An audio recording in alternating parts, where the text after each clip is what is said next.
Ассалаумалейкум. Бүгін өте қызықты видео. Қазір 1 теңгелік шұбалшан көрсетемін. Шұбалшан. Қараңыздар. Ортадағы тұрған 1 теңгелік, оң жақтағыңызға кішкентай болып тұрған 50 тиын, амна үлкені 10 теңгеден сатылып жатыр.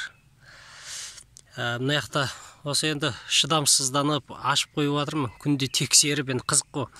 Сақ қоя салайын. Мына көңнің арасында кокондар өте көп. Бірең сараңдары будандасып жатыр, жаңағыдай біреу кокон тастап жатыр.